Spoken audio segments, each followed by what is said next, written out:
Honorable Chair, I am in. I want to hand over to the committee, and so that the committee can ask its questions or the questions it has for the time being. Yes. All right. Thank you so very much, Council, for that, Mr. Tambadou. I am so, you can see we've not even finished with you. And I am so we will definitely need you again. And I think we will have to plan that again. Now I understand. We will plan that. Maybe it can be virtual, but we will definitely plan something for. Because I'm not sure we'll be able to finish with you today. Well, Mr. Chair, I was reluctant to interject right from the start because some of the issues that were covered really, I don't want to appear to be questioning the relevance of the issues, but from day one, many of the issues about the cabinet decision, etc., could have been saved because these are matters of public record. You could establish the facts to document the evidence and then go straight to the heart of the issues. But now that we're here, the problem is time for me because once I go between now and December, it will be extremely tight. I have a very hectic travel schedule. But Mr. Tambelu, do you realize that if you should go into, let's say, sales of assets, yesterday I asked you about have you gone through the report on the valuations and the disposal of assets? You said no. If you should go into that, I'm not sure you'll be able to answer any questions regarding that. So yes, I think it's for the cattle and for the livestock and the tractors, but even the properties, even the property, you will you be able to locate each and every property where they are and how much they sold? Are you able to do that? Yes, we will ask you those questions. I know. Yes, because the reason why we'll be asking you those questions, one, you were the Minister of Justice, responsible for, the issues of the recommendations of the Janneh Commission, even though it's government. Two, the ministerial committee responsible for executing some of the recommendations by the Janneh Commission. You were the chairperson as well at the time. So of course we will ask you those questions. And the Office of the Registrar General and the Register of Companies, and these are all under you. And they were executing some, responsibilities under your direction as well. So that is why those questions are coming. And of course, to be able to put those things together, maybe Council started from somewhere to understand exactly what was in the mind of the government in the disposal of these assets, and all that. And I think he did very well on that. I mean, don't downplay that. That was a very important role for this committee to determine exactly how these assets were disposed. Because remember, that is part of our mandate as well. Yes, no, indeed, Honorable Chair, I am not downplaying that. I'm just saying government is not a one-man entity, and some of the issues that you have correctly raised, which I think are relevant, there are offices of record in government. It's not like I was the one who was in charge of government. Decisions by cabinet are there. It's the office of record holder who can come here and provide these contexts, because that's what they're there for. Otherwise, if I were to pass away, does that mean the government will not be able to account for the actions that occurred at the time? But we also realized that there were some actions taken that were not documented, and then you can only be here to give us, that memory. Indeed, absolutely. Exactly. Institutional memory is I think always helpful and useful. But anyway, we are here now, and Honorable Chair, before you continue, or before the committee continues with the witness, I would just like to add that as the committee assesses the sale and disposal of assets, it also, part of its mandate is to look into the process in which it was done, the process in which the government arrived at the sale and disposal of the assets. And this cannot be done without looking at the very foundation of the entire process, which is the preservation of assets and also the investigation into or the inquiry of the assets done by the government. So, done by the Commission of Inquiry, rather. So, therefore, these questions are in the part of the, I'd say, right in the heart of the mandate of the committee, but also very important. It would be quite strange for you to come into this, take that seat, and the first questions you ask is how was the sale conducted? I'm sure you would be the one that would say, let me provide some context, since that is something that you do like very much. And the manner in which the committee conducts, we've talked about it earlier, conducts its proceedings is determined by the committee and the assembly itself. So that's just what I wanted to add to the chair. You can take over, Honorable Chair. Thank you, Council. Very well. So, like I was saying, we will definitely plan that again, and I am sure we wouldn't be able to. I mean, we haven't even finished with you. We still have more issues to discuss with you. So you will provide us that opportunity. Perhaps, maybe when we are done, we will definitely communicate to see. Within your busy schedules, maybe you will have a day that you can. We will discuss that further. So, like you can see as well, I still have my 2 lieutenants. We are not done yet. Council is. She have done her part. So the 2 lieutenants are also waiting for you. Because I definitely have questions on the specific issues. So I was even thinking, maybe even if I should raise that to you, would you be able to respond just like what you've just said? Because on the ministerial recommendations, now, the commission recommended. The ministerial task force sat and they also recommended. But later they did the other thing, and the recommendation of the ministerial committee was not executed. Something else was done. So I'm not sure whether at the time whether you were around. I cannot recall, but I know you are the chairperson of the ministerial committee, and the execution of those recommendations is done by the receiver. Now, let's look at the property on 78A. This property was recommended to be reserved for the government, but later we saw it that it has been sold. And that decision, nobody knows where that decision comes from. Because the ministerial committee that sat and discussed, they said they're going to reserve the property. But it was sold eventually. So maybe you can help us to understand that. I mean, this is just one of it. And the reason why I'm asking is for us to understand, because remember we are still looking at how they were disposed. And if you see how they are disposed, maybe we need to get, context over, the discussion done by the ministerial committee vis-a-vis the recommendation and what happened next. Thank you, Mr. Chair. No, I perfectly understand your explanations, and I am sure, I hope that I am being helpful to the committee in providing as much information as possible, particularly those that were not captured in writing. So, and I am always available. I will always be available to the committee, except that I needed to raise these concerns because my schedule is also very tight. The reason why I wanted to push to conclude today is not because I am leaving the country. After here, I have the Commonwealth Magistrates and Judges Association Triennial Conference, which starts on Monday here. The Chief Justice is the host, and I will be attending that conference for the whole of next week.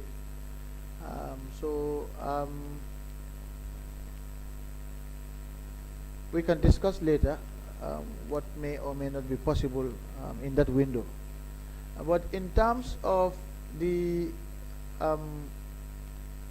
disposal of the assets, I know as a matter of process that the ministerial committee would identify the assets to be sold and then convey those assets to the receiver to sell. So I will be very surprised if an asset was not identified by the ministerial committee, yet it was sold by the receiver. That would be a surprise. Having said that, I know that mistakes do occur everywhere. And if that were the case, I would attribute it more to an error rather than anything else, especially if the sale was conducted transparently. I don't know really the particular facts, but I know that the ministerial committee specifically identified properties, conveyed those properties to the receiver for sale. And so any properties that were not specifically recommended wouldn't have been sold by the receiver. So we may have to go back to the record to identify whether those properties, whether the list conveyed by the ministerial committee included this particular property on Hagan Street. Certainly, yes. I have it in the ministerial committee's report. It is there as listed for sale. It's listed. It's listed to be reserved. To be reserved. But it's eventually been sold. That is 78A Daniel Goddard Street. That's Hagan Street. The property is sold.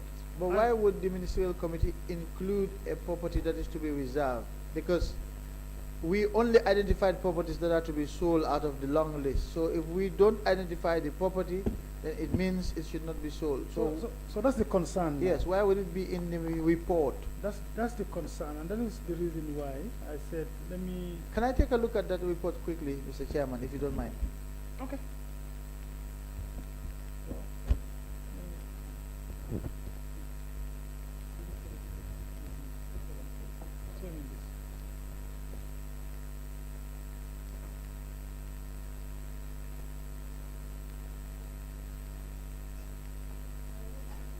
The Janneh Commission would recommend perhaps for it to be sold, but the ministerial committee would sit and then they would also recommend something. But later, they eventually sold it. So it means that decision, and even if they to sell it, perhaps maybe there should be a communication to that, to say, okay, maybe they have changed the position. And that should have been in a meeting as well, and it did not happen like that. No, Council, sorry. Honorable Chair, I believe this is the recommendation of the technical committee, not the ministerial committee. No. Have you thought you can flip the page at the other side. Maybe you will see, flip it again. I think you will see something like the ministerial committee report, final report of, read that part. What did you say? I was the one, yes, it says here, Annex 1, final report of the Interministerial Committee pertaining to the properties that have been forfeited by the state pursuant to the Commission of Inquiry dated 9th June 2020. It was sold in 2019. Yes, I am looking at this report, Mr. Chair, and I am the one who would have drafted the ministerial committee report to cabinet, and I can assure you that my draft did not include the list that you have here. I am the one who drafted the ministerial committee report to cabinet, and I have never attached this list. This list looks like the list that was given to the ministerial committee by the technical committee, which was an advisory committee. But was there any minutes to the ministerial committee meetings? Because yes, there are, and it's actually included in the. But these minutes were never signed. Nobody ever signed an attendance list of the minutes, because we have information that there was no minute of the ministerial committee. There was no attendance list. Well, we did not have any record of that. I have minutes, okay, which I circulated by email, and there was a report to cabinet by the ministerial committee, which also identified the list of properties that were recommended by the ministerial committee for sale by the receiver. But this report here, Yes. It's an authentic report by the Ministerial Committee. No, you see, the reason why I'm putting this to you, I just wanted to get facts. Yeah, you understand? I know the property has been sold already because that is what we have. Even in the sales report, this has been submitted to us by Alpha Capital, has confirmed that the property has been sold. I remember council. I think I am right. This 78A and B was sold. Yes, it's in the receiver's report. Exactly. Yes. You see, Chair, this is the report of the technical committee. Yeah, but it says, you know, there is a recommendation part of the ministerial committee. No, it says here, may I read this title for you? Okay.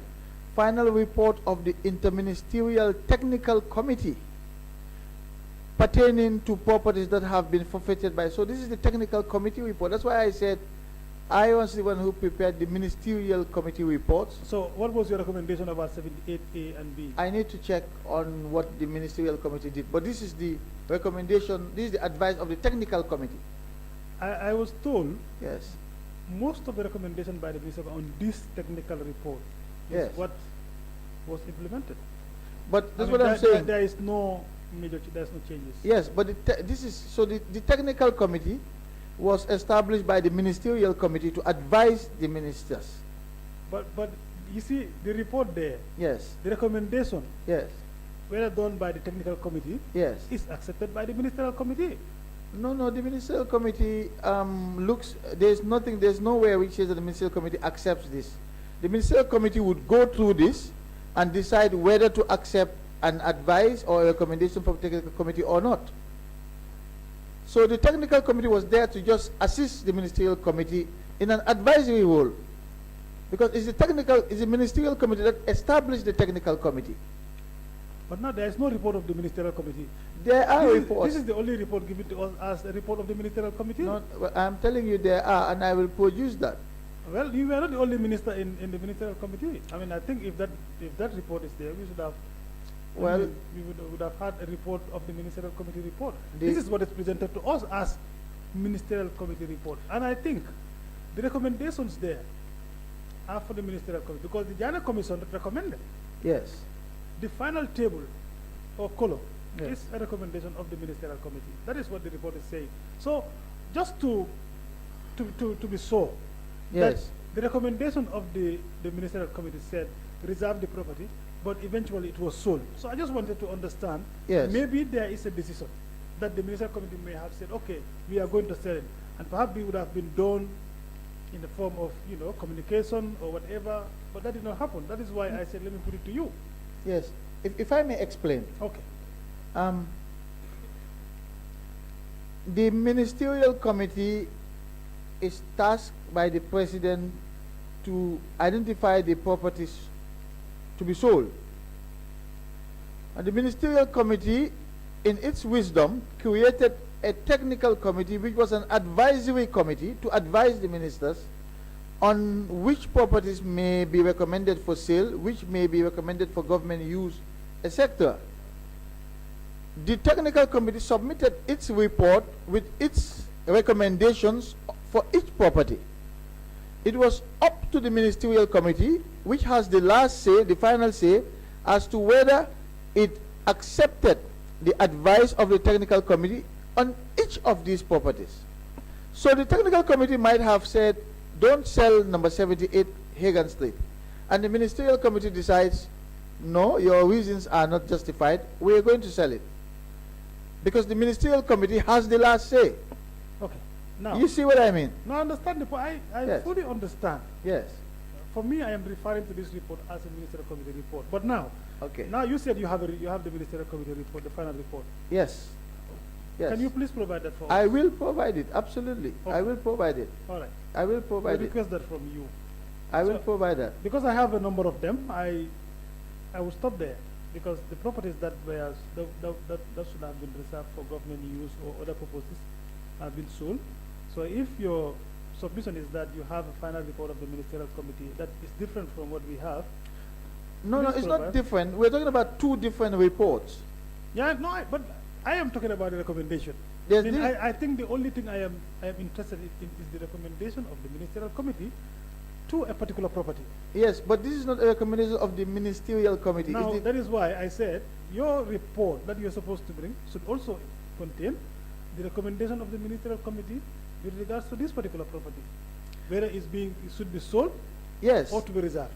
So what the ministerial committee did is to identify a list of properties and give it to the receiver to sell. So if a property is listed there, it means the ministerial committee has recommended for that property to be sold. I'm not sure if I'm making myself clear on this issue. This is a report by the technical committee, which comprise the permanent secretaries of the different ministries. All right, we'll stop it. We'll keep it there. Then maybe we can get a report from you, and then we will look into that. I have the report of the ministerial committee that was tabled before cabinet.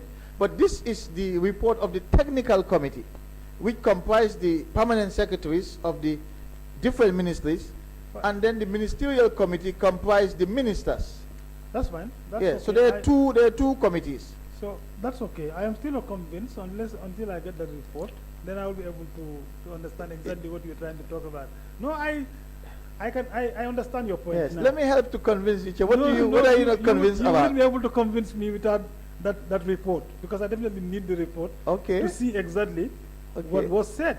Yes. You understand? Yes. So that I will be able to take this into account as well. Okay, so because what you will not see in the ministerial report is reference to the technical committee report and say, even though the technical committee has said this, we have decided that.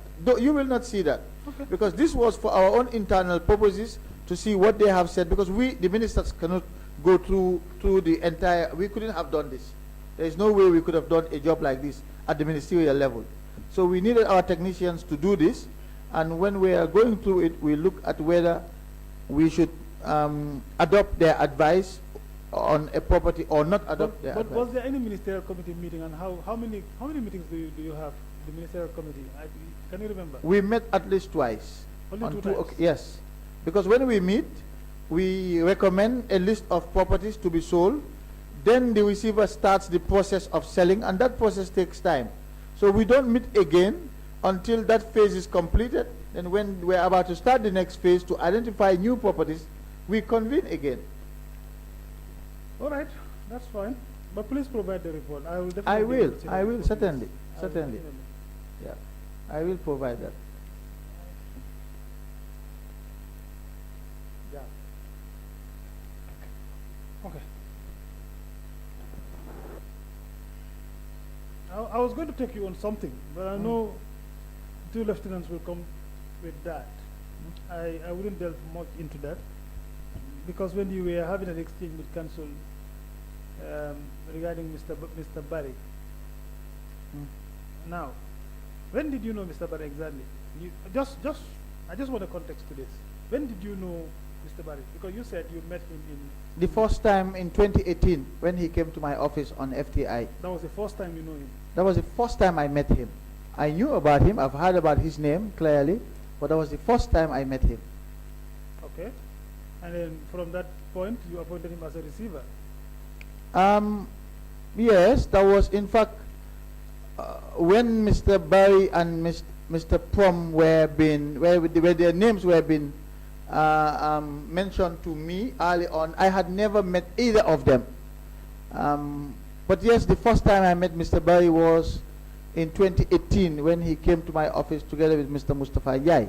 But his name has already been mentioned to me back in 2017 when I was looking for a receiver for the freezing order. All right. That was the very first time I met him. Absolutely.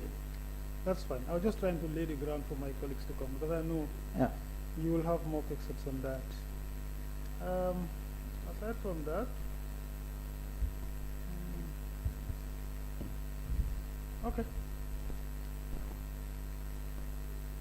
that's fine. You want to go or start from Bo? Okay, Bo can go, and then. Thank you very much, Mr. Tambadou, for your assistance in assisting this special select committee. I know we are almost 10 o'clock at night, and we really must appreciate, your indulgence to allow us to get clarifications. And you will agree with me that the issue of Alpha Capital we've been dealing with since yesterday. But we are doing this purely to ensure that we get to the facts surrounding appointment and all the other things. I know at the beginning you said that this is a fact finding but not fault finding, which I tend to disagree because these two go together. Because when you find in facts, you may see false. That's obvious. So just to let you know that we are all into this together. Now, the issue of Alpha Capital again. You see, the Alpha Capital was created in 2017, and they were contracted. Also, less than 2 years they were contracted. And normally, in many government contracts and stuff, you realize that they sometimes may ask for experience in terms of previous assignments of the same nature for the past 1 to 5 years, something like that. And sometimes they may put a value, whatever it is. Now, based on the conversation we have with Alpha Capital, there was no instance where he indicated experience in the receivership as far as the Gambia is concerned. I've not had any other country. Now, that also again puts me back to the same question I had earlier. The rationale of appointing them, knowing fully that they were created less than 2 years. And I know you mentioned earlier about the issue of when you give contracts to Gambians, there is so much noise, but yet still we may use legal firms internationally to represent the Gambia, or some international auditors, whatever, which is also fine. But again, it all depends what comes to the public knowledge. If it is not in the public domain, of course, people will not talk about it.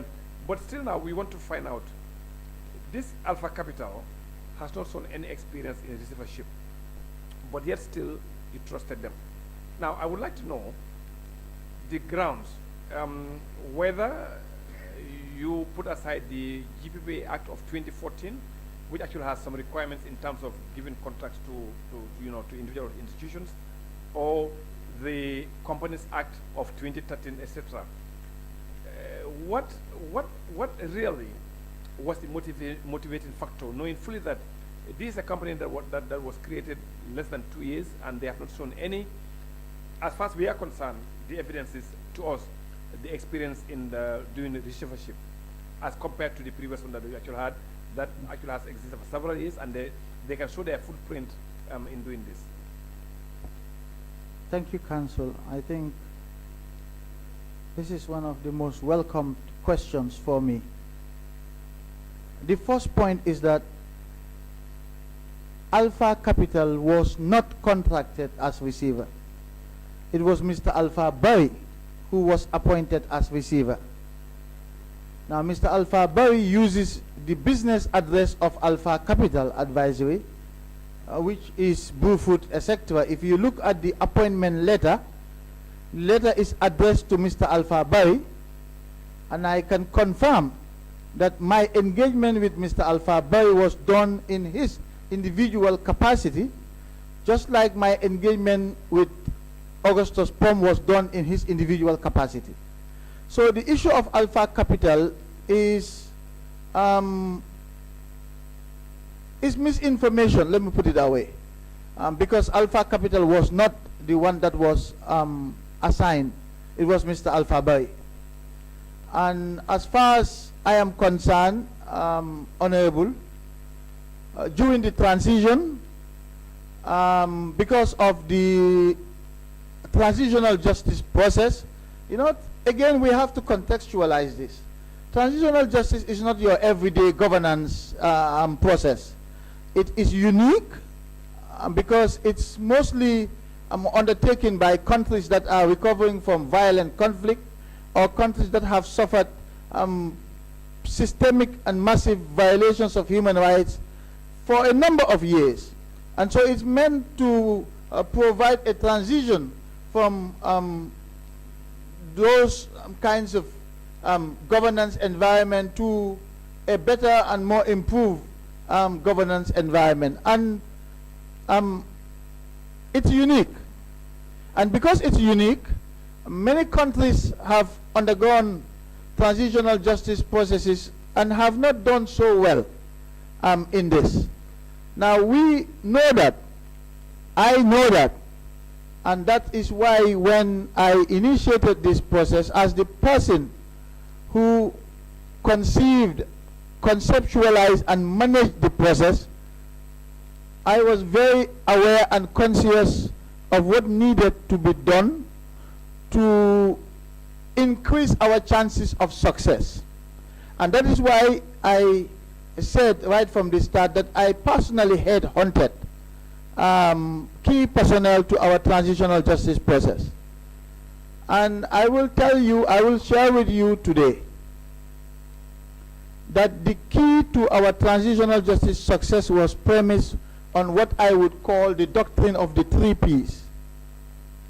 That is, the first P is for planning, the second P is for preparation, and the third P is for personnel. And I am going to engage in an exercise here, Council, so that you have context about my approach in this transitional justice process. I'm going to call out a list of names, if you bear with me, and then I will continue the address. I'll start with Justice Janneh of the Supreme Court, Justice Raymond Sok of the Supreme Court, late Justice Mam Yasin C of the Supreme Court, Justice Cherno Jallow of the Supreme Court, Miss Hawa Sise Sabali of the Constitutional Review Commission, Mr. Swahata Janneh of the Janneh Commission, Mr. Baima Sen of the Janneh Commission, Ms. Ami Ben Suda of the Janneh Commission, Alaji Mamadi Koyang of the Janneh Commission, Dr. Lamin J. Sise, the chairman of the TRRC, Ms. Adelaide Sose, the vice chair of the TRRC, Dr. Abubacarr Jallow, the executive secretary of the TRRC, Mr. Esafar, lead counsel of the TRRC, Ms. Hoya Balagay, deputy lead counsel of the TRRC, Ms. Hadidande Njai, who replaced Ms. Hoya Balagay as deputy lead counsel of the TRRC, Mr. Emmanuel Juf of the National Human Rights Commission, the chairman, Ms. Jainaba Jom, the vice chair of the National Human Rights Commission, Mr. Njundu Ture of the National Human Rights Commission, Imam Babali of the National Human Rights Commission. All of these names that I have mentioned here today have one thing in common, and that is I personally headhunted them. I headhunted them because I was clear in my mind as to the criteria that I wanted to adopt in appointing key personnel to key processes in our transitional justice system. And I have mentioned that this criteria, in addition to other personal traits or experience of these different people, my headhunting these people was based on the fact that they were Gambians, on the fact that they were competent, on the fact that they had integrity, on the fact that they were trustworthy, and on the fact that they were not known to be partisan in political terms. It was the same approach that I adopted when I approached Augustus Prom to negotiate with him and identify him as a receiver before I went to court. It was the same criteria that I used to approach Alpha Bay and appointed him as receiver. So you can see the consistency in my approach with all of these key players in our transitional justice process. Now you made reference to the GPPA Act. You know, Honorable, it would have been very easy for me and the Ministerial Committee to seek the approval of Cabinet under the GPPA Act of 2014 for single sourcing, because this is a Cabinet subcommittee which was established by His Excellency the President. And so it wouldn't have been an issue at that point. But that that would have been simple. It would have been a matter of simplicity, and that's not the case here. Because again, like I said, I was dealing with a process that required a lot of close management, a lot of decisions that were based on trust and other criteria that I have said were later reflected in some of the transitional justice acts. For instance, the National Human Rights Commission Act, the Constitutional Review Commission Act, and the Truth, Reconciliation and Reparations Commission Act. All of these criteria that I've mentioned were subsequently reflected in these acts. And Alpha Barry was also approached in the same way as all of these people that I have listed today. And even though you may say that some of these people, that there was no need to subject them to the GPP Act, but certainly for the procurement of legal services such as Counsel Ami Bensouda, or Lead Counsel Esa Fall, or Deputy Lead Counsel Horeja, it could also be argued that we should have subjected them to the GPP Act for the procurement of legal services. And I am saying that these decisions were made in the context of our transitional justice process, and it was consistent throughout, just to show that the appointment of Alpha Boy was not in isolation from the rest of these appointments and the approaches that I took. Thank you. Thank you very much. But still, Mr. Tambadou, the question still remain unanswered. My question, since now you are saying that Alpha Barry was hired in his capacity as Alpha Barry. In his individual capacity, yes. And I can see the contract between the ministry and him as Alpha Barry of Alpha Capital. Yes. Now, during this process, are you aware of any receivership assignment that was done by Alpha Barry as a person? You see, Honorable, at this process, at this time, yes, my focus was on the experience in accounting and auditing of the receivers.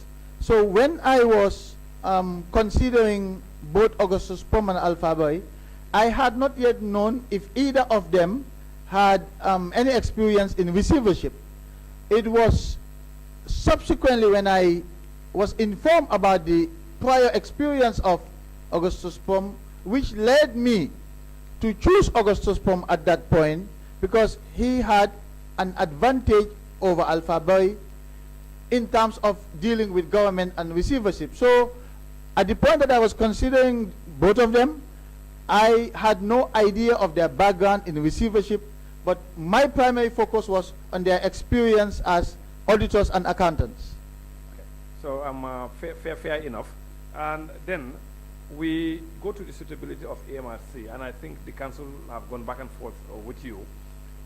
Even though I understand, you said at the time the commission actually had mentioned issues that are not favorable in terms of using AMRC, if you agree with me on that.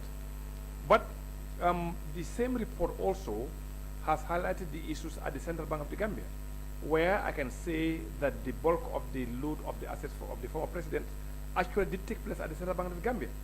In fact, the governor, the first deputy governor, second, in fact, were removed during the particular time.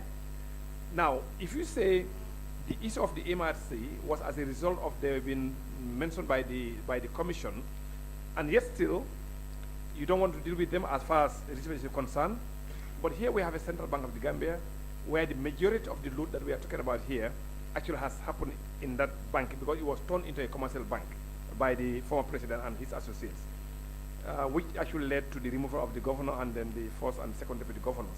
But yet still, the government dealt with them. So I'm not too sure exactly how can you reconcile the two, because again, even though AMRC was not investigated deeper to find out exactly the extent of their involvement, but we are very clear on the issue of the central bank. Because if you look at the totality of exactly what actually has transpired between the former president, his associates, and the Central Bank of the Gambia, here we are talking about billions. But here with AMRC, even though they were not investigated, how can we reconcile the two? So I'm just trying to find out here. In the case of the Central Bank of the Gambia, their responsibility does not include receivership. Their responsibility does not involve being entrusted with properties for them to dispose of. That was the primary reason for the existence of AMRC. And with the Commission's findings, which I wanted us to read on the record so that the public can hear, with the Commission's findings about the activities of AMRC vis-a-vis the former president and his companies, and the findings of the Commission and its recommendations, it would have been irresponsible actually for the government to now turn around, despite the recommendations by the Commission, for the government to probe further into the activities of AMRC, to entrust them with the same responsibility that they had in the past, and over which the Commission made adverse findings against them, or without necessarily going through the probe that the Commission had recommended. So the Central Bank did not have the responsibility to dispose of assets. AMRC did. And here we're talking about the disposal of assets. So that is the crux of the matter here. Yes, but you can also clearly see that the issue of the Central Bank actually was really a more serious matter, because they were dealing with cash, not even properties that you can convert into cash. This is real cash, foreign currencies, dollars, you name them. So it was actually, in worst case scenario, in fact, Central Bank was in a much worse situation compared to MRC, because they will just put a vehicle at the bay and then just load money, physical cash, and then go away. In fact, they were in a more, precarious situation compared to the MRC. But then, the process that happened at the Central Bank, where the governor and all they were removed, and everything continued, even though I know you cannot just close Central Bank like that. Who gave the advice for the governor, deputy governor, whatever, at the time, to be put aside, so that things can go normal? Why wouldn't the same was done at the level of the MRC as well? Because we have the leadership there, and there may be some question marks on them. Why didn't we put them on the side, just like what was done at the Central Bank, so that life can go with the MRC as well? Well, you're asking me about a decision that a government made. And but you are the advisor of government. Well, yes, but these were policy decisions as to who to fire and who to hire. Yes, but I think based on your position in the cabinet, I think you ought to be the most appropriate person to advise government on whether to do or not to do. Yes, but to ask why were the 3 who were removed from the Central Bank removed is not something that I can answer. I was not consulted before they were removed. So it would be difficult for me to provide a response. But in this case, Honorable, don't forget that it's the Commission that recommended specifically for the government to look further into the activities of the AMRC, because it could not do so because of the time constraints. But it made findings of fact about the AMRC and its activities. And the primary reason for the establishment of the AMRC is the disposal of assets. So it would be really baffling if the government turned around and entrust the entire disposal of the assets into the hands of this body that the Commission has identified as being involved in a lot of questionable conduct. Yeah, but the Commission also was very clear that government need to probe further, which means in fact they just have only very limited knowledge about their activities. So and then they encourage government to do further because they don't have time, like you just said, for them to do what they recommended. They had enough time to make specific findings about the AMRC. It was not as detailed as maybe the other state-owned enterprises, but it was enough for them to recommend to the government to conduct additional probing into their issues. And so once that has not yet been done, really, I don't see how the government could have entrusted this process to the AMRC when the government was supposed to probe further into the activities of the AMRC. So you're supposed to probe into their activities, yet you're giving them more work while you're probing them. That's just the contradiction I see there. Actually,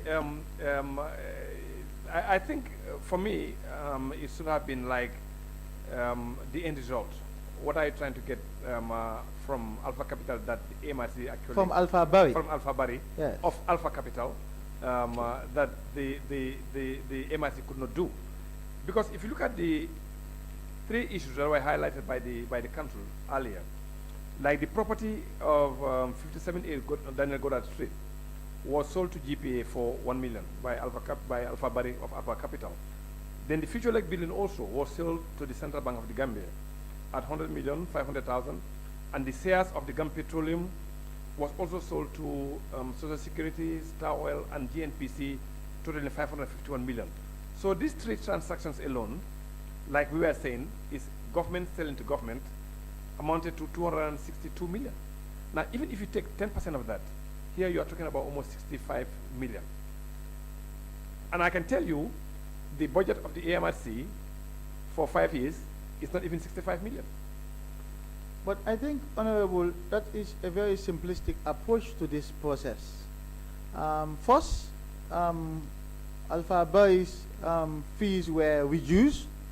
I believe back in June 2020, I appeared before the National Assembly and informed the Assembly that when we started out the process, it exceeded our expectations, because at the time there were a lot of talk about Janneh's properties. Some of your colleagues in the National Assembly were even threatening members of the public that those who were buying these assets were doing so at their own risk. And so we weren't sure how the public will react to the process, but nevertheless it exceeded our expectations. That is when I invited Mr. Bari again and requested for him to reduce his fees. But just to say that he was paid in the same fees in the beginning as Augustus Prom was paid.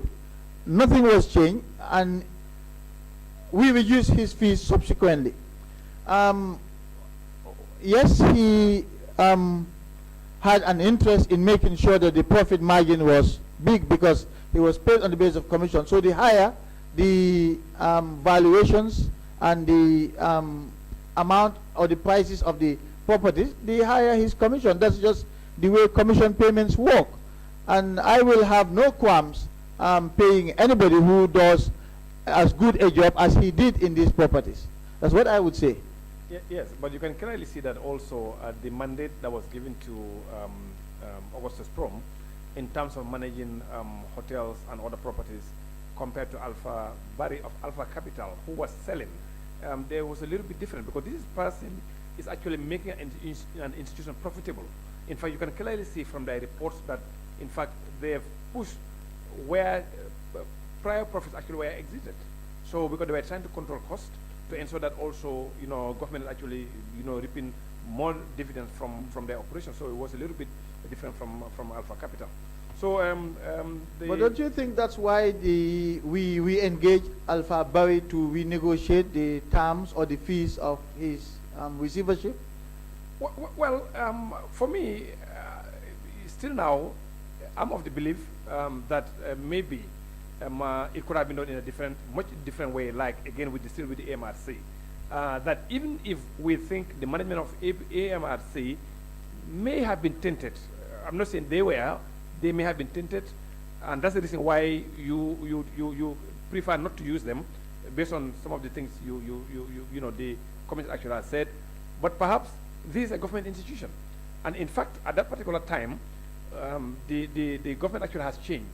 So you realize that most of the things that they were doing arbitrarily, if I may say, they may not, because they know that things actually have changed, and it was not, the way it used to be. So that's my own analysis. But that's one part of it. But the other part of it, Honorable, is the recommendation of the Commission for the government to probe further into the activities of the AMRC. Yes. The Commission was aware of the change of government at the time, and the Commission could have recommended that certain persons be removed, but the Commission did not distinguish between the individuals and the entity. Yes, which is true, but the Commission also made a recommendation to Tariq Musa, and that's TK Motors and also TK Export. But you didn't agree with the recommendation, even though for 2 consecutive times, government overpaid him and total close to 20-something million. But yet still, you do not agree with them, and then you go ahead and then say, okay, pay the overpayment, but due to internal, administrative lapses on the side of the government, you believe that they should not be banned from doing business with the government, which I can clearly understand. So it's not like you were consistent. There were some that you've agreed with the commission, but there were some you've accepted half. Like you kind of a little bit change it based on your own observations that the responsibility should have been on the side of the government and not the other not the other party. As far as I know, Yes. the government accepted the recommendations insofar as TK Motors was concerned. No, you may want to look at the report again. They did not accept fully. No, in the white paper, Yes, they were partial. It the was government's partially position, well, no, this is the white paper. For every recommendation made, it's preceded by a finding. accepted. Yes. So the government may accept the finding and partially accept the recommendation that was made. Yes. So in terms of the findings, I think the government, if I recall correctly, the government accepted the findings. It was the recommendations that the government accepted in part. And it ended in court. There was a court case that was filed, and it was on the advice of the Ministry of Finance at the time, which went back to look at its books, that influenced the government's ultimate position in the end. Yeah, So, but you see, if you look at number 88, which is the white paper, it says the government accepts in part, which means the recommendation that was the commission made, they did not accept in full, my understanding. And that's why it says, so far as they relate to Tariq Musa, in particular, the government accepts the commission's finding that TK Motors could not have obtained and maintained the level of patronage it enjoyed for almost 2 decades without providing incentive to former presidents. So the government accepts that the finding of the TK Motors was overpaid by those two I have mentioned, almost like 38 million, for the so in yes, but, yeah. but look at what the government did not accept. No, that is the banning, to ban him from doing business with the government because of his Tariq Musa TK Motors and TK Export that was based in Dubai. But we see, Mr. Tambadou, overpaying, here you are talking about almost like 38 million. That someone actually has overpaid you. You knew, but you did not refund. That alone should have been enough for the government to actually accept. Because any person that is trustworthy, that is truthful, you are overpaid that 38 million in Gambian situation. I think you know, but you didn't refund it. I think your credibility should be questioned. That's it. So again, I do understand what you are saying because again, it was the responsibility administratively on the side of the government. I do understand that. But even if the government administratively was at fault, you realize government's fault. I don't think it's proper for you to keep quiet and not to rectify or to correct government. And Honorable, you're right. But like I said, the matter ended in court. Tariq Musa went to court with the government. The Ministry of Finance, because the Attorney General's chambers represent the government in court, and different government departments are responsible for their transactions, and we can only rely on the facts that are presented to us by that relevant government department. In the case of Tariq Musa, we received information from the Ministry of Finance that in fact, having gone through their own records, our chances of success in court was not high. And so I believe the matter was resolved out of court by the government between Tariq Musa and the Finance Ministry, and the case was dropped. That's what happened. But the reaction in the white paper was the government's deliberations in cabinet and discussions and position in accepting the findings, in accepting in part the recommendations, but in not accepting the recommendation to ban them. That is the government's decision, and I don't. And you are the advisor of the government. Well, I don't tell the government what to do or what not to do in terms of its reaction to recommendations of the commission.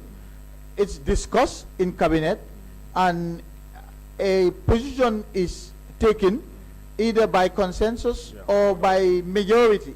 And so this is not an issue of law, this is an issue of policy. What will the government decide as a policy in reaction to a recommendation? If it was a matter of law, I would have the responsibility to advise the government and the government would be bound by that advice. But this is not a matter of law, this is a matter of policy. Thank you very much. Honorable, before you go, I just 1-2 minutes. I have found inconsistency in the question I was trying to ask, and Mr. Tambadou was not very sure. Now, Mr. Tambadou, with regard to that property, I have seen something, and I just wanted to read to you. Okay. Unless if you are telling me the ministerial committee acted before the technical committee submitted their report, because the property in question was sold in 2019, according to the bids came in 2019 and it was disposed of. And the report of the technical committee was compiled and submitted on 9th of September 2020, kind of. Yes. So, what happened? Was it that the ministerial committee acted before the technical committee submitted their report? Because remember, the technical committee was assigned to do a job, and their work should be submitted to the interministerial committee to look into, and also for a recommend. Yes. So, how did this happen? The technical committee was a creation of the ministerial committee. It was the ministers who decided to set up this advisory committee to help advise and go through. Exactly. In the course of that process, the ministerial committee made certain decisions. And by the way, this report of the technical committee was compiled finally, but they sat over several meetings to decide on these properties. So it was not, it was quite a while. And they had many meetings. And in the course of those meetings, there would be consultations between members of the ministerial committee and the technical committee. And that's why the ministerial committee was able to provide some properties for use by certain government offices without waiting for the technical committee's advice on those. So, for instance, if I tell you, I acted selfishly in the case of my ministry to find accommodation for NALA, the National Office for Legal Aid, and I think it was the National Audit, it was the Internal Audit of another audit office who came to me, a National Audit. It's not the NAO, certainly not this. Internal Audit. It's Internal Audit. They wanted a place to occupy. We didn't have to wait for the technical committee to compile their report to the end. Yeah, but my problem is, don't you think the recommendation that the technical committee gave to the interministerial committee, if you have changed your decision, Yes. during the course of their work, that should also reflect in the recommendation to say, in as much as the technical committee wanted that property to be retained by government, but probably the interministerial committee decided for the property to be sold. So the property should reflect that it's sold, rather than still, reflecting as being maintained by government. That's my point. For me, I think that is where the problem comes in. Yes, I know the interministerial committee might have sat down and then discussed while the committee is doing their work. They were also taking decisions based on some of the recommendations they have. But the final report of the technical committee, Yes. that should reflect the actions of the interministerial committee. What action have they taken? That's what I'm saying. In hindsight, that would have been possible. The technical committee could have taken on board some of the decisions that were already made by the ministerial committee and include those decisions in its report. Certainly, that wasn't done.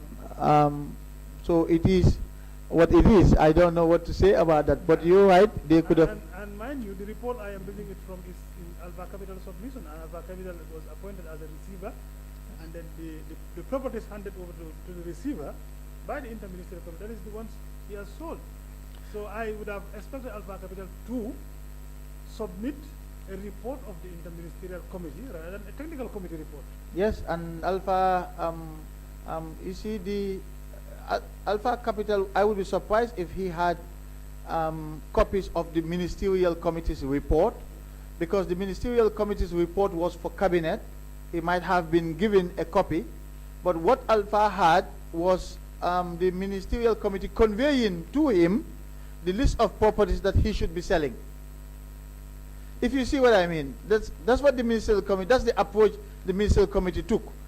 It it discussed, identified the properties, and those properties are conveyed to Alpha. In fact, they were conveyed by email from the Department of Civil Litigation to Alpha, identifying the properties that should be sold. I don't think it was conveyed in a very formalized way. So, but the Ministerial Committee's report was for Cabinet, and that was submitted for Cabinet's consideration. That's fine. That's okay. I'll stop it there. Okay. But remember, I will still request for that interministerial. Oh yes, I will provide that, certainly. I'll provide that. Honorable Janneh, you can go ahead, please. Thank you, Chair. And thank you, Honorable, for being with us throughout the week. To start with, I just want to connect from where the Right Honorable Mbow actually stopped.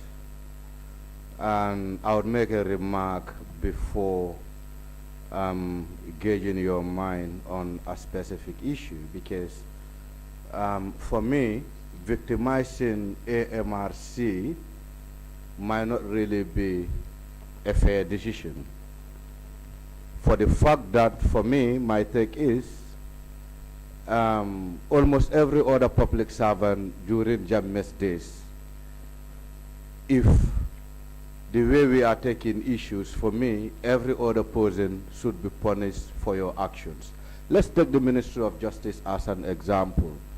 How many cases have they presided over during Janneh's days, prosecuted citizens, send them to prison without relying on any specific law, and the Ministry of Justice still continue to exist without being reprimanded?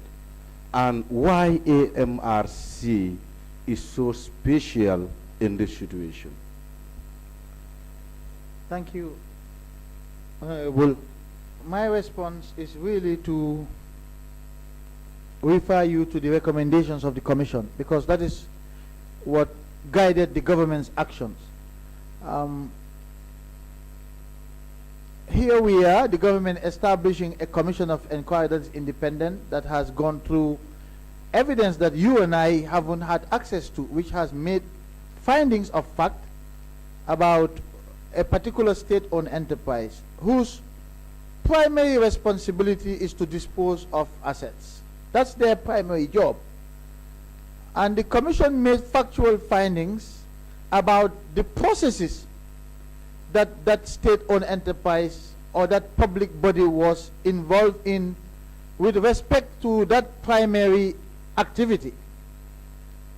And the findings of fact were clear that that entity was involved in acts that were unlawful in collusion with the former president. And the commission went further to recommend that the government should set up another body to investigate further into the activities of that public body, because it didn't have time to do so. Now, having made that recommendation, having made those findings, it would have been, I believe, irresponsible for the government to turn around again and to entrust the process of assets disposal to this very state body that the commission has said was engaged in unlawful activities in collusion with the former president. Honorable, I want to believe. Sorry, Honorable Janneh, for interjecting here, but considering the witness has been talking about the commission's report and has also, we had this exchange. I had this exchange with him, and I think a similar exchange was had with Honorable Mbow, and now the same point is coming up again. Perhaps let's give the witness the report so that he can show us we settled the issue, and we can continue on others. Okay. Right. Yeah. And so you can continue. So I can continue, right? Yeah. Or I allow you to? No, it's you. You would do that, but Okay. we just give him the report to take a look, so he can also satisfy the request he had made earlier. Have you located the place where the commission made those findings? Because I don't have the report, the 9 volumes in my head. That is where I was reading from. That's where you were reading from. And the factual findings are there. The findings and then the recommendation. Okay. Yeah. Okay. But we can give you the laptop and you can, rather than the hard copy, the digital copy, I believe it's easier. Okay. Yeah, for me, I'm not even going to. Please. Yeah, you can do that. I was not going to dwell much on it. What I was trying to put across is with the issue of the former president, for me, we were all complicit in one way or the other. So as such, we cannot blame one institution over another. Even the social security, that some of you were busy to make sure that they get back Ozone Bay, were equally complicit by taking pensioners' money, investing it into hospitality development without the consent of those pensioners. And when Janneh left, there were efforts that for Ozone Bay to be returned back to social security, even though their previous actions were complicit. Yes, so for me, every other institution in this country were complicit. I don't know what to say in response to that, but what I do know is that AMRC's situation is unique because the primary purpose of establishing AMRC is to dispose of assets. And you're now asking the government to entrust AMRC with that same responsibility when a commission of inquiry has established that in the course of its mandate to dispose assets in the past, it has been engaged in actions that were unlawful, and therefore their actions required further investigations. It would be really awkward for the government to turn around, having been told clearly that by the commission about their findings and the recommendations, to then entrust this same entity with an assets disposal process. I don't think that would have been diligent on the part of the government. I don't think that would have been responsible on the part of government to do that. It's like you investigating someone for a criminal act, theft, and then you go and entrust that person property again whilst he has been investigated for a criminal act. It's the same with the CBG, the same with Social Security, the same with NAWEC. However, those factors were not considered, but instead they were favored to buy certain shares, they were favored for certain enterprises to be returned back to them.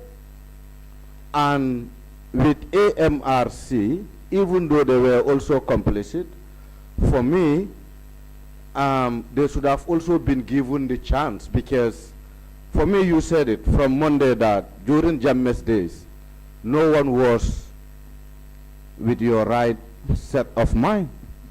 So almost whatever we were doing, including the Ministry of Justice, wasn't guided. So for me, it was going to be better to open a new page rather than victimizing government institutions, more especially a SOE that was established by an act of parliament.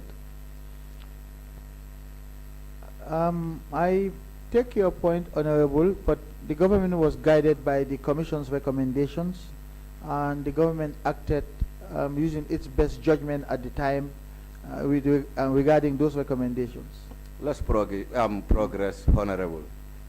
Maybe my next question wouldn't be that convenient, but it have to come. And I want to make a reference on the publication made by the Republic through Mustafa Suwandedabo. Yep. And if my mind can serve me, I believe he had an interview with you. Or he sent you a questionnaire. Yes. Right? And part of your response was about Binta Sise. That you intervened to follow up with the Gambia Tourism Board for a land that they applied for. Sometime in May, right? That was when you had the interview with Mustafa. What really makes you to intervene in the case of Binta Sise for the applications he made with the Gambia Tourism Board for the process to be expedited? I was following up on her behalf because I wanted to know what the state of her application was. And Honorable, when I was AG, many people came to me to intervene on their behalf on many issues, including members of this National Assembly. And if I were to name the people who came to me to intervene on their behalf on different matters, some of them was in relation to their constituencies, there would be a long list. And so I see nothing wrong. It's not a crime, it's not forbidden to find out the state of application by someone who at the time was acting as my estate agent, who I knew very well, and who I wanted to find out whether her applications were successful or not, like I have done for many, many people who reach out to me to ask for intervention, as I said, including members of this National Assembly. We wouldn't touch on those. I would specifically be looking at the issue of Binta Sise. Was that not a conflict of interest having you as the then AG to intervene in your estate agent personal business to kind of influence a decision?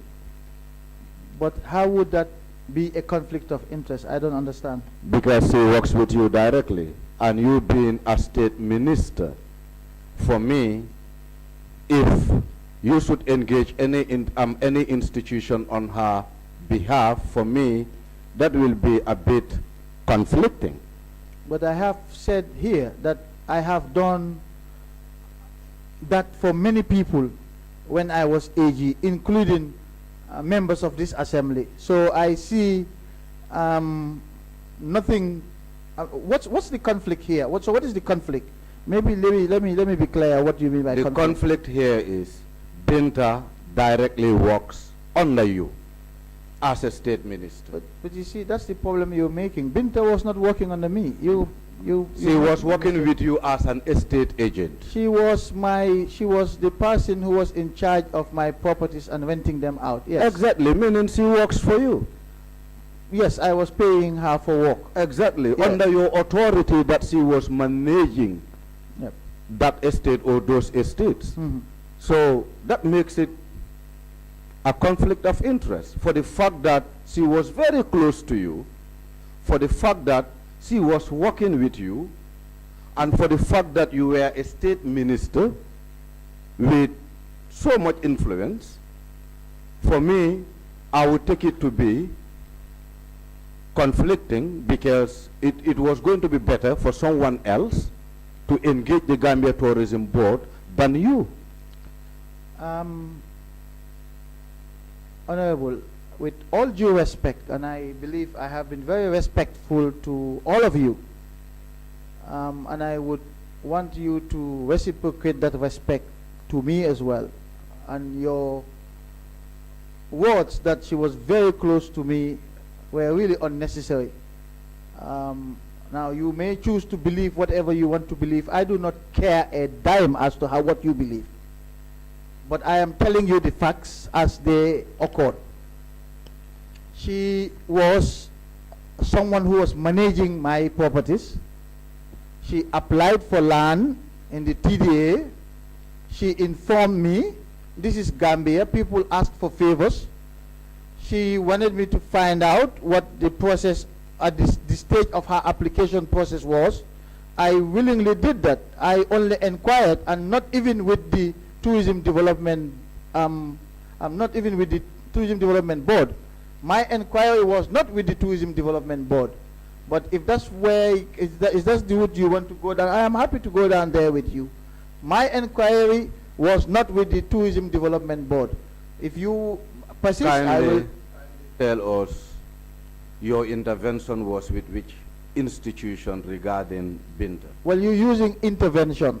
Now, again, that is misleading, because it was not an intervention, it was an inquiry as to the stage of the application process. And in any event, Council,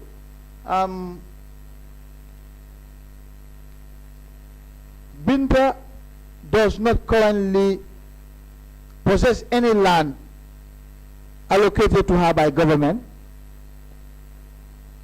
The land that was allocated to her was taken back by the TDA.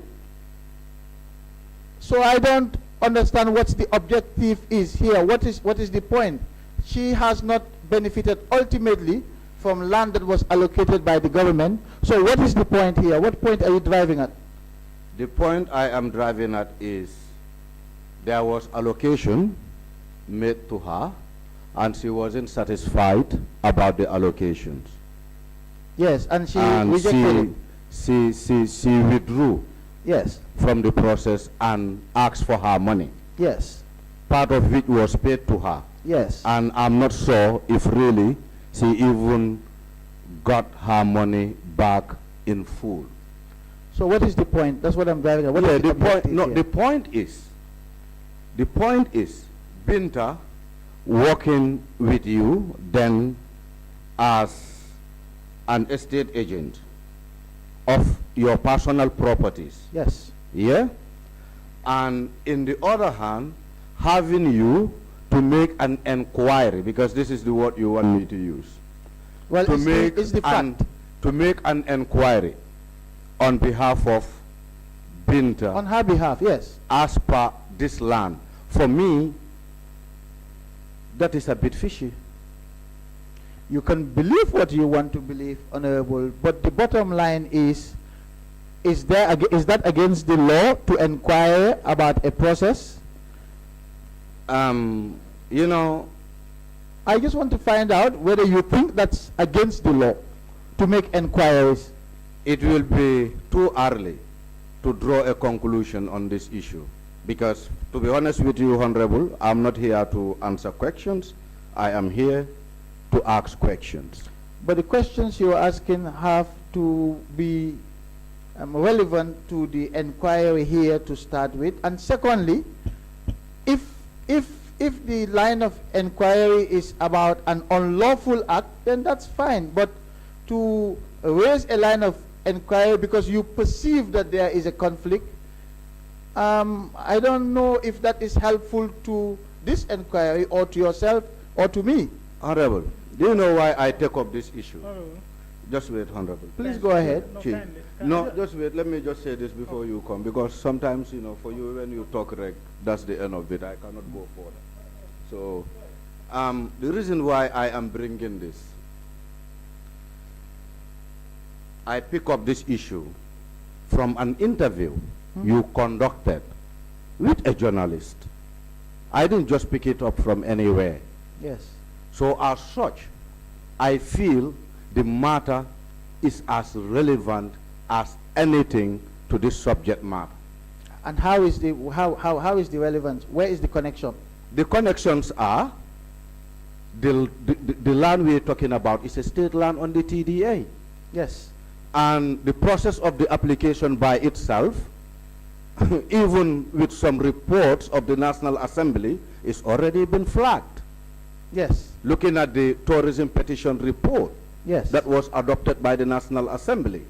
So the process of that application by itself has issues. Yes. And having a state minister involving himself to make inquiries, for me, I think is totally unethical. Okay. I respect your view. Thank you. I think we can progress, Honorable. Yeah, actually, before you go further, I just wanted us to take this very civil. I mean, we definitely have to, the communication should be very civil. Like, let me say it that way. Like I said earlier on, we are doing fact finding. I mean, we need to put emotions aside to ensure that, you know, questions perhaps are answered in a way that will also benefit the committee at the end of the day, because we do not want to bring any witness here to actually frustrate or kind of put words that will anger the witness. We are not, that is not our intention. And also we do not want members of the committee to feel, you know, upset with the response of our witnesses. So we take it very civil. We can ask questions and answer the way questions are asked. At the end of the day, this is going to benefit all of us. And I think that is what I wanted to put across now. Honorable, thank you. Yeah, thank you, Chair. And I knew very well that those questions wouldn't be really convenient for Honorable. Oh, no, I don't mind at all, so long as you accept the responses that I give to you, because when I respond, you throw back other questions that are unhelpful. So, but I don't mind at all. In fact, it's an opportunity for me to clarify these issues. And for me, Honorable, with all honesty, that's the way I take it. For me, what I believe is this is an opportunity for you to provide this committee a clarity, more especially an issue that you spoke about on the media. If I should pick it up, you know, for me, to be honest with you, I feel a bit disappointed having you responding to me in that manner, and in fact going to an extent saying you don't care whatever one may think around the issue. Because you have made up your mind. You just said. No, I didn't make up my mind. No, I tell you what you just said, that was unethical. That's the word you use. Yeah, because of your response. This is why I have to conclude in that direction. However, let's progress, Honorable. I think we have a lot of questions, and time is against us. Do you know at any point in time if Alpha Berry has served as a chairperson of Standard Chartered Bank when Binta was equally a staff at the bank? If I knew if Alpha Boy served as chair of the Standard Chartered Bank? No, I was not aware of that. You were not privy to it? No. Thank you. I just want to, for the purpose of the records, let you know from the investigations we made, or I made, it have come to light that Alpha Berry was one time the chairperson of Standard Chartered Bank. The board of Standard Chartered Bank? The board. Yes. Whilst Binta Sise was serving as a staff of the said bank at the same period. I am sure there are lots of other staff of the Standard Chartered Bank at the time when Mr. Alpha Boy was chair of the board. I don't see the connection there. No, I'm just trying to pick maybe where your relationship began with Alpha Berry. You're trying to pick where my relationship began? I want the connection. I want to determine where that relationship starts, because you said, from your own words, you said you met in Maka, which Alpha Berry also told us, even though you once met here once. Twice. Twice, right. Yes. But also you met in Maka. That's right. And with Alpha Berry even, he told us a different thing. He never told us that you met in the Gambia for 2 occasions. He said you met in abroad, where the discussion of the receivership was initiated. When he was pressed, he was able to inform this committee that the meeting was in Mecca. Yes. I don't know the context in which Mr. Boy provided that response, but I'm sure Mr. Boy would not have failed to tell you that I first met with him. I don't know what he was asked, but I am telling you that insofar as the receivership was concerned, the discussions, that was first held in Mecca. But that was not the first time I met with Mr. Barry. The first time I met with him was in 2018 in my office, and of course subsequently in the cabinet office when we were discussing FTI at that point. Let's progress. Was there at any point that you have a meeting with any member of your staffs regarding Aisha Fati? You can recall. Apart from Mr. Jallo, the Registrar General? No, I'm just asking. I have discussed that issue here earlier on when Council was leading my evidence. I have discussed Aisha Fati with the Registrar General Ali Jallo and the Solicitor General in my office. In your office? Yep. And aside from the issue of the summons, Of the notice? of the notice rather, did you further discuss anything with the solicitor and Aliu Jallo that may be in relation outside the issue of a property? Absolutely not. Absolutely not. Yep. The Range Rover that Aisha was using, that is claimed to be a belonging of Saul Baji. How was that information filtered to the staffs of your ministry? I have no idea what you're talking about. You have no idea? At all what you're talking about. Okay, because the information I receive is you had a meeting with Aliu Jallo and the solicitor then, and during that meeting was when the information broke out that Aisha was driving a Range Rover that belongs to Saul Baji and it should be taken away from her. And that was when your staff actually acted on that directive. Was that the case or not? That is not true. I don't recall that at all. That is not true. You don't recall that? Yep. Thank you. That is also a very clear answer.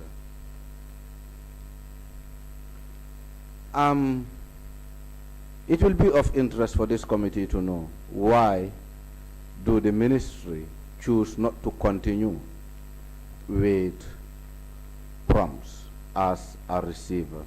Was there any specific reason? Well, the ministry, by virtue of the Anti-Money Laundering Act, which I read, had the option or discretion to continue with Augustus Prom or to let the receivership expire.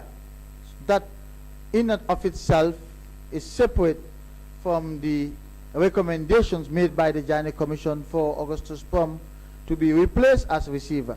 And I will tell you for the record that most likely the ministry would have continued with Augustus Prom as receiver, but for the recommendation by the commission that Augustus Prom be replaced by another receiver.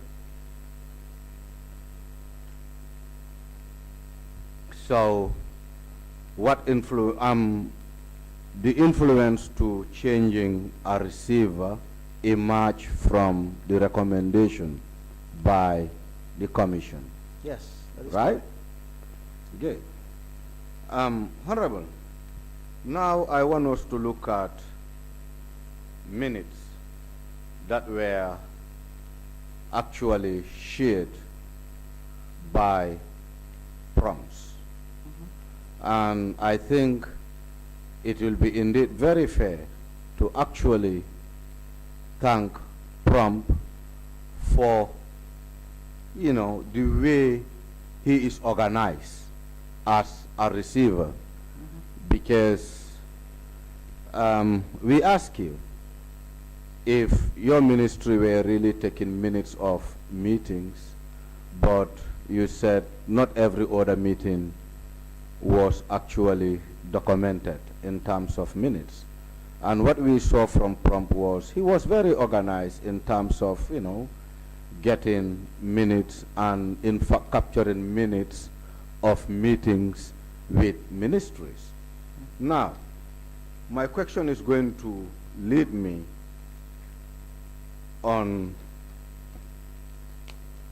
some properties on the meeting that are related to hotels like Sun Beach, and also this one is a Wolof word, and my Wolof is not good, I have to see. And also Jandula. In your memory, do you know who these hotels belongs to now? Which ones? Jandula and which one? Jandula, Sun Beach, Sheraton, you know. I don't know who they belong to now. You don't know whether they were sold or not? I do not know. No. You do not know. Okay. That is also fine. We will do our finding. Yes, please. Good. Mr. Tambadou, Yes. I was waiting for the appropriate time to come in again for two things. I think two statements came out for me that were very undesirable. And I know you, as a respected, statesman, I've known you since I became parliamentarian in 2017. I've never seen you making this type of statement. And if you should make that statement in a committee of this nature, of course, I'll be surprised. And I think I'll have to throw that back to you. I'm so you will realize that you've said something that you shouldn't have said in this committee. Yes, I know you will avail of the opportunity to withdraw that statement, and of course, I know you don't mean it perhaps, but even if you mean it, you will want to withdraw it. I also want to tell my colleague, yes, I know he has said a statement, and that statement also did not fit well. Perhaps we will also have to withdraw that. Like I was saying, the exchange here should be very civil. I mean, what we are doing is to ensure that we gather facts from what has happened, and then draw a conclusion to be able to present a report, but not to, create emotions to anger each other during the course of the work. So I just wanted to throw that back to you. I know you said something, and this thing, I let it go because at the time you were very emotional. If I should tell you to withdraw that at the time, maybe that would be something else, okay? So now is the appropriate time to throw that back to you. And of course, we want you to withdraw that statement and so that we move on. Thank you, Mr. Chair. Indeed, I shouldn't have allowed my emotions to get the better of me, but I knew that I was here in my former official capacity to help this committee establish the facts about the sale of assets belonging to former President Janneh. These hearings are no way about individual personalities. And for the Honorable Member for Janjambure to raise issues about ethics that he has no idea about was not right. I am not one who will be disrespected in public because there is an audience watching on Facebook or anywhere. I don't think he knows me. I can be very respectful, but I can also robustly defend myself if I needed to. Now, in terms of my comments earlier, out of respect for this committee, this house, and of course to each and every one of you, including the Honorable Member for Janjambure, I offer my sincere apologies for words that I might have said which were not fit or did not accord with parliamentary decorum. So I do convey those apologies unequivocally. But I will also say that I should be treated with respect. People should not pick up things on social media and bring them here. This is parliament. This is serious state business. And the Honorable Member for Janjambure ought to know that no matter how carried away he is for his constituencies on social media, I wanted him to understand very clearly my position about that. But having done that, I think you're right. I shouldn't have allowed my sentiments to take over. So I really apologize again. That's fine. Thank you so very much. Honorable. Chair, with all due respect, I wouldn't see this as an apology. He said it outright.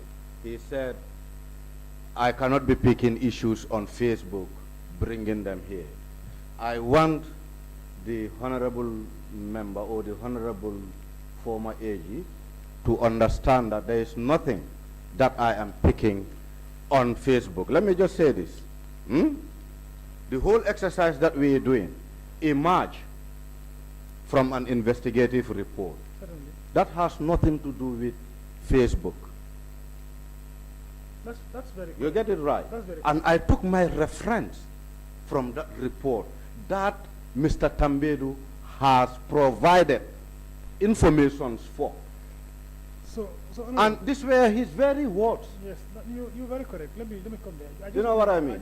No, for me, let me just also say this. I You know, will if we want to No, bring no. it this way, No, that is not the case. we will be here wait, back wait. and forward No, because no, wait, just give me time.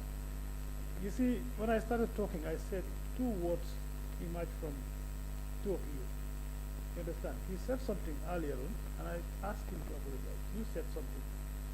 You told him that it's unethical, and that word is what I wanted you to withdraw. And now, I will conclude, because when you started asking your question, as chairman, I did not stop you. So that means, for me, the questions were relevant. Of course, you got those things from an investigative report. You understand? So it was for the witness to respond to the questions you are asking. So now, if emotion should carry both of you, for those words to come out, that's the reason why I said I think those words need to be withdrawn. So you also said something. Please withdraw it and then we move on. no, I have to be very honest, No, Chair. no. I will definitely do. I will definitely do. Yeah, I will definitely do. But for the purpose of clarity, at no point I am definitely emotional here. All that I am doing is my work and getting the facts right, and if possible, giving opportunity to witnesses to provide clarity. The witness himself said it here, Honorable Chair. He said there is a lot been said, and we are all humans, Honorable. Be fair with us. Some of these things that have been said out there, we are also privileged to these informations. And before I will kind of accept some of the loose informations that are actually spreading around, it will be ideal to clear my mind and the mind of the committee with witnesses who are before us. But it's not about I'm being emotional, it's not about I'm trying to be disrespectful, and it's not about I'm trying to kind of embarrass you. No way. All that I'm doing is my task based on the available information. That's fine. Honorable. That's And if you think you are offended, my apologies, we can progress, but from the word start I said it. I knew very well if I talk about this issue, it wouldn't be really convenient for you because you will more of attach it to personal. And for me, even looking at my question, I was not even trying to question your current relationship with Binta. This is why I went that far when she was working for you as an agent to your properties. So I was very conscious about what is personal and what isn't personal in this situation. okay. That's fine. That's okay. Let's proceed. But if you think we shouldn't avail you the opportunity to clear our doubts, well, you know, I can always close my book and, and call it off. No, Honorable, please go ahead. go ahead, You please. can ask any questions you want to ask, except that, like I said, it was not a pleasant experience for me as a person, knowing that the allegations that were contained in the report were utterly false. And I did tell Mustafa this. And I issued my rejoinder. I don't want us to get into that. You see, You know, it was brought up by... Yeah, that's why let's I just move on and yeah. forget Sorry, about please- the please rebuttal. please proceed. Yes. Please. Honorable Minister or Honorable Tambadou, I want to take you back on a letter, a petition by the ex-Janneh commissioners. Are you aware about a petition that was authored by the ex-commissioners to the office of the president? I believe you had an interface with the council around this specific petition, if I may ask. I don't recall engaging with council on the petition from the Janneh commissioners, but I know that the Janneh commissioners had written to the office of the president making certain requests. So I don't know whether you're referring to this request as a petition or not. I'm not sure. I wouldn't refer this as a request, because the document before me said, in confidence, on top, the address, if I will be permitted, Chair. Okay, please, then you can guide yourself and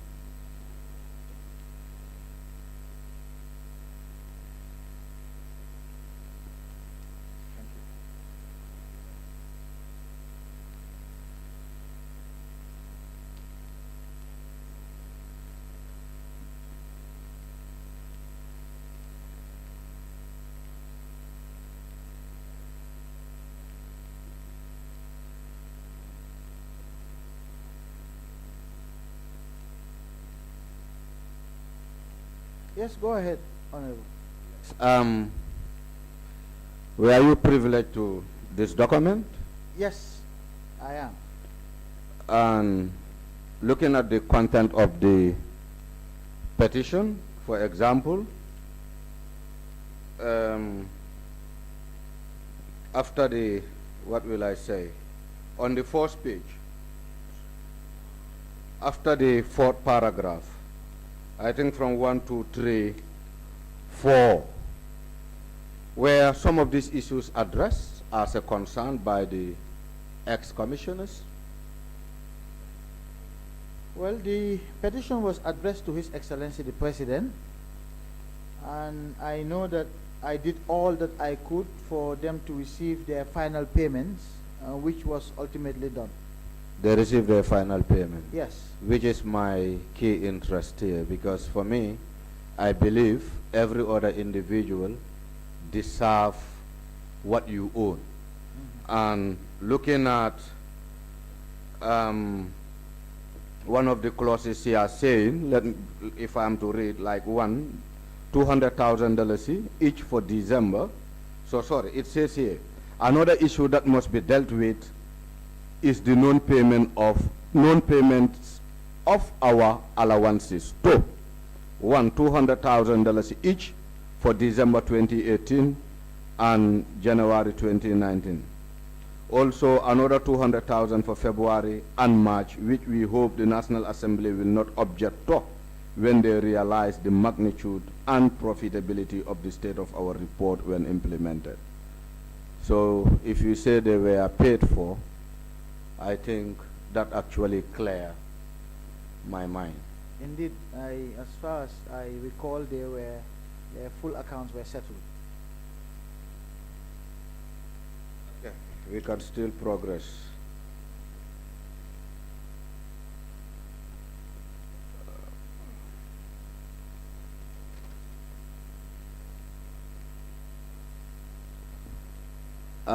I just want to bring your mind back on the issue of Ford Foundation.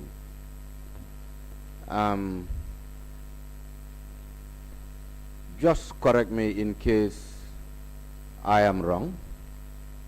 Is it right to say the Ford Foundation engage your ministry and the commission to do certain work for them?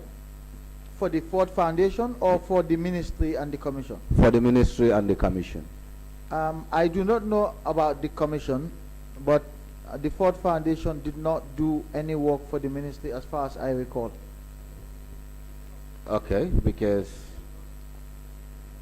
I think one of the witnesses actually adduced that the Ford Foundation have actually conducted some forensic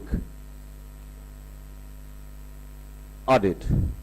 For the ministry? No, for the commission. Yes, that's why I So- said I don't know about the commission, but they did not conduct any work for the ministry. Yeah, just considering the relationship that the commission had with the Ministry of Justice, I was with the hope that the Ministry of Justice would have been privileged to this information. Yes, but Considering the fact that the job that they were supposed to do or that they have done was very sensitive and also was going to expose them to certain confidential documents. So my feelings are the ministry were obliged to know. I believe your question was whether the Ford Foundation carried out any work for the commission or the ministry. For the commission or the ministry? Yes, and I was responding that as far as the ministry was concerned, they did not carry out any work for us. What- And I what don't, what about the commission? I don't know the commission. Okay. In your response, Honorable, you said there was 1 or 2 American farms that came into the country to support the TJ process.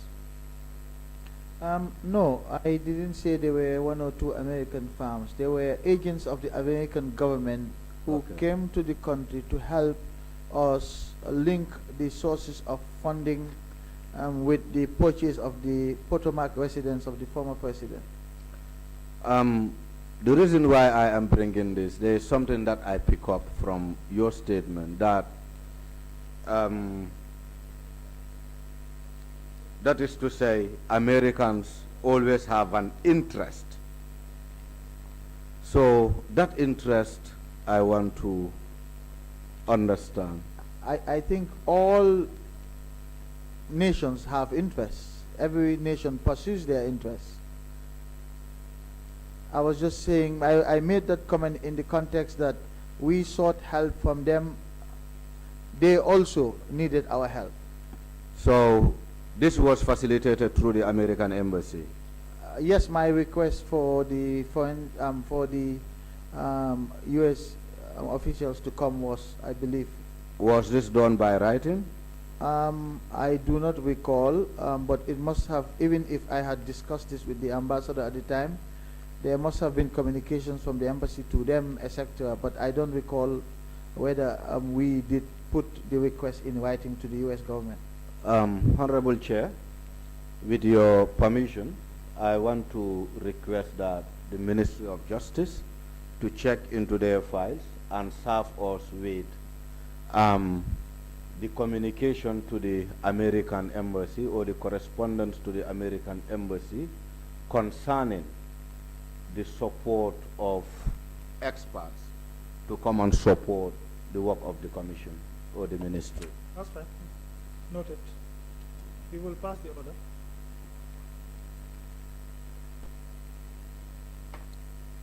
Okay.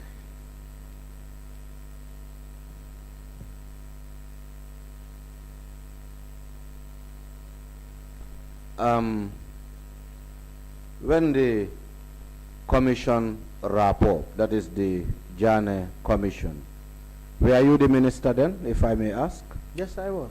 You were. The materials that were in the custody that they got through the support of the Ministry of Justice, after their mandate, do you know when they were, if those materials were returned, and if returned, was this done in a form of a documentation like an inventory? I can only assume that the materials that were deployed at the commission by the ministry would have been returned to the ministry at the conclusion of their work, and it would have been handed over to the ministry staff.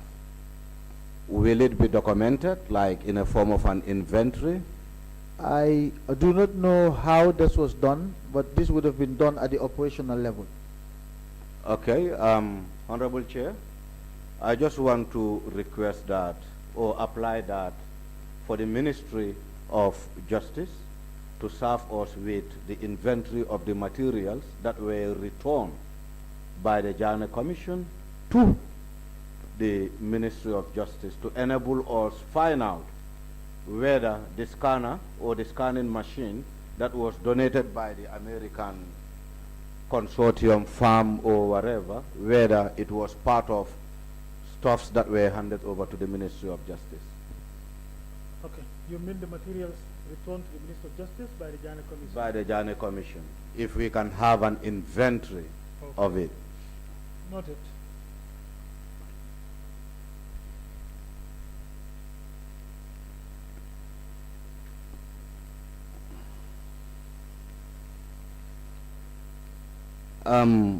Honorable, this one maybe I'm taking you back to Monday, because it was one of the questions that really I have, and I couldn't ask for it. And I think on Monday during your submission, you reported that there was a visit to meet the Senegalese authorities. A visit to meet with the Senegalese authorities. Where? In connection, in Dakar, in Senegal, in connection or in relation for the Senegalese government to help identify if Janneh has anything in Dakar or in Senegal as a business or as a property. I'm not sure if I said anything about a meeting in Senegal with respect to the properties of the former president. I do recall saying that we had written to the authorities in Senegal to seek their assistance in tracing the assets, particularly the livestock and some vehicles that were taken across the border in Senegal. The government, in particular the Ministry of Justice, I don't recall ever going to Senegal to establish whether former President Janneh had a property there.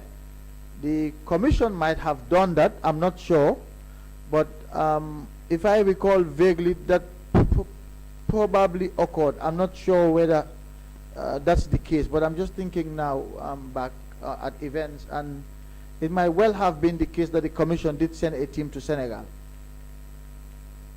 I want to believe that the commission or the Ministry of Justice visited Senegal, and one of those that formed part of the team was former Brigadier General Masane Kinte. Yes, but I don't think the Ministry of Justice sent a team to Senegal to investigate the former president. But you have written to them. Yes, we did. As a ministry. We sought their support to help us trace the livestock and the vehicles that were being taken across the border. What was the outcome of that engagement? What was the response in terms of what they found in connection to former president? I do not recall what their response was at this point. But there should be a letter to the effect or to their response. I am assuming that there was, but I cannot recall right now what their response was. I also want to apply that we get this communication from the Ministry of Justice regarding Gambia government engagement with the Senegalese authorities regarding Janneh's properties or related matters. Noted.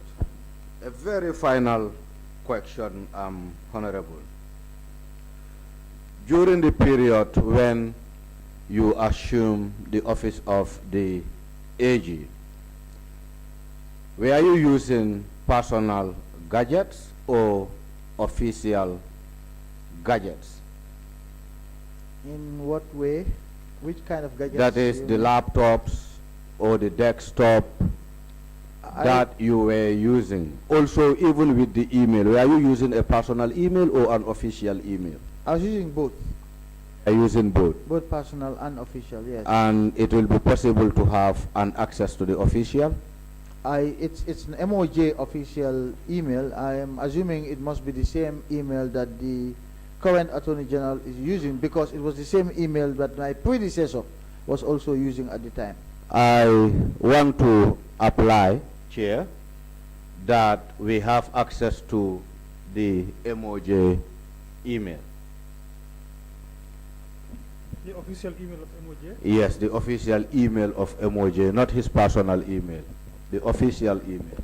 So now what we'll do is, in this case, I think we will have to check for documentation or write 2 Ministers of Justice to request for that. If no, we will request, don't worry. We request for it, yes, that's fine. What about the gadgets per se, the laptops, the desktop that you were using to execute your functions? Were they official? Mostly it was the desktop at the ministry. At the ministry. Yeah. What about your personal assistant? Was he using a personal computer or an official desktop to actually render communications on behalf of your office? I would like to think she would use both. The desktop when she was at her office, and the laptop probably when we traveled outside the office.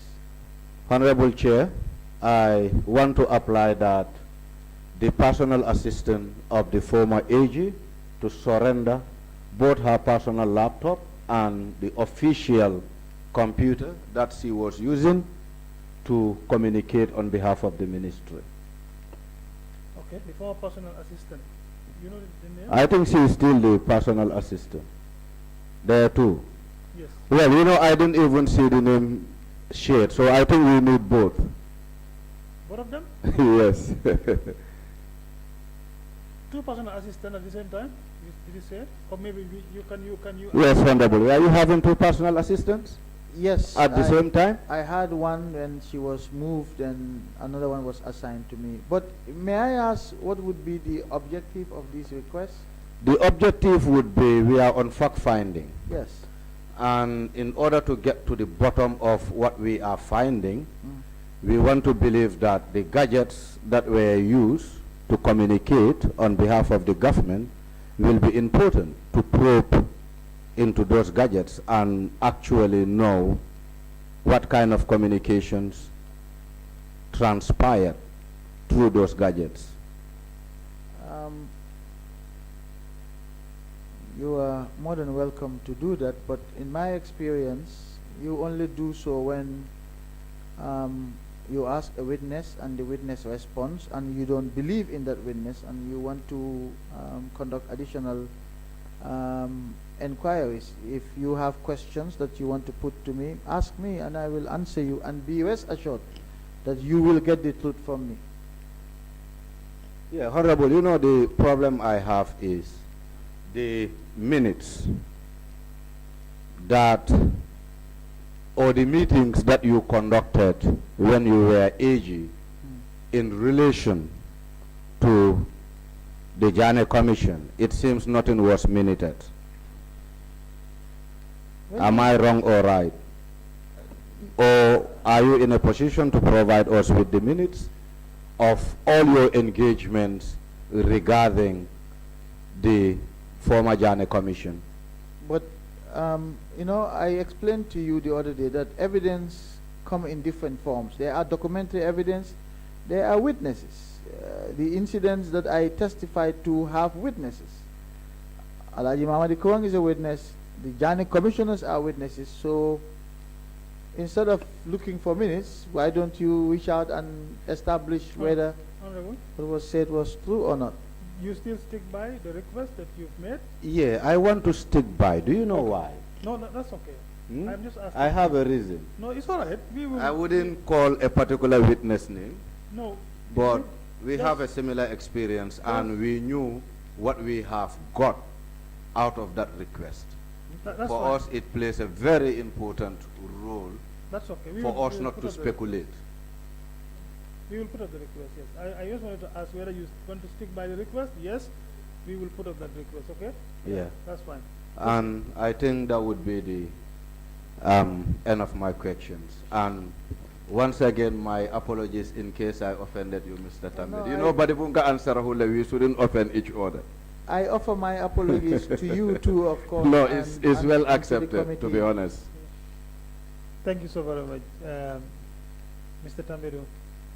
So we have come to the end of the day today. I know it's been a long day. It's almost midnight. Of course, I think it's worth it because the exercise we are doing, you realize that you perhaps are a key player in what we are doing, and that's the reason why we are sitting up till this time. We have had witnesses that were with us, but at least we close mostly around 7 o'clock or 8. But because of the capacity you were handling at the time and the role you have played in the processes of the establishment of the Janneh Commission and what they have done, the recommendations, you are a key witness for this committee, and that's one of the reasons why we have stayed long. And it has taken us almost a week to deal with you. And up till now, we still have some pending issues to, to track out, okay? So we will still have to communicate further. Like you said, we'll discuss with the legal team to see how best we can rearrange again for another testimony. Either, yeah, we will discuss that. I don't want to say that until, of course. How we much have- more time would you need, Mr. Chair? I'm not sure we will be able to say that now. Because Maybe it we- can't also be No, but we will open-ended. communicate to you. We will communicate that to you. And then you also have, you know, the opportunity to tell us what you think at the time. We will definitely communicate. You are at liberty to do that. Mhm. Yeah, so, I mean, I wouldn't waste much time. I would have allowed you to say one or two things if you have anything to add on before we close. Sorry, Honorable Chair. I believe there's something the witness wanted to do. Okay. That's why we gave him that laptop. If Oh. the witness is still interested, you can go ahead. I didn't have the opportunity to go through what I was Everything. looking for, but I was looking for the portions of the report that you sent to me do not contain the factual findings. It's the entire report that you have. No, it's you know, the Janneh Commission had bits of its commentary in different parts of the report. So And classified and compiled according to theme. yes, but they are also compiled according to persons. So Yes. sometimes you would see a finding on a state-owned enterprise under an individual rather than under the state-owned enterprise. So that's why I requested for volume 3, which contains the individuals. We can leave this to when you come back, but you're looking at volume 3. When I come back, am I coming back?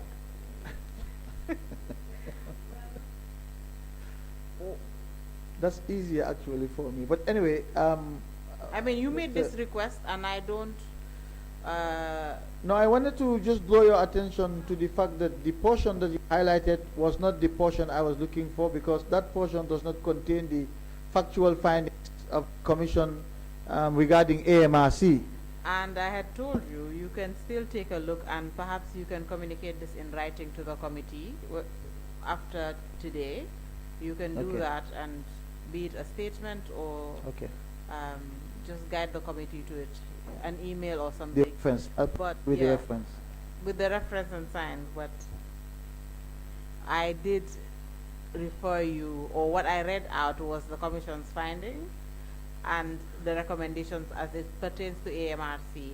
And I did further state that when it comes to AMRC, or if with regards to AMRC, if you look at the commission's entire report, it's with its dealings, what the commission has made recommendations and findings on is with its dealings with KFF, but not Right, but- AMRC itself, because the commission did not look into AMRC.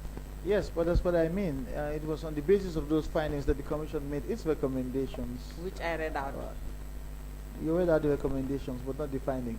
and the findings. Okay. With regards to AMRC, not KFF. It was AMRC we were talking about, not KFF's activities. Okay. Yes, Mr. that's Chair, it, but he can still provide that in writing in his free time, hopefully soon. It'll take maybe 2 minutes of his time. Perhaps if you want to say anything further before we close.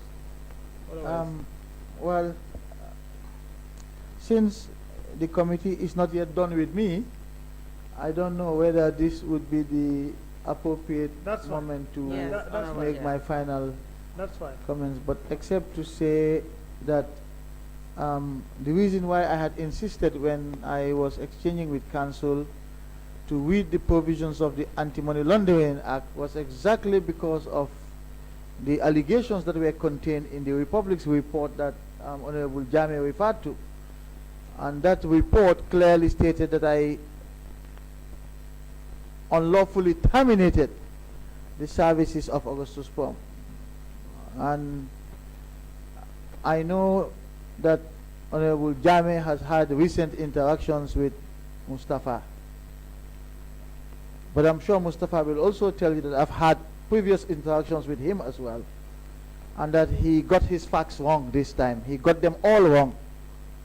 And that is why I wanted that provision to be read so that the public will see that the actions of the ministry were based on law. And there are other aspects of the report that he also got wrong, but I have already addressed those. I don't want to get into the report, but you're right, it was the report that led to the establishment of this committee.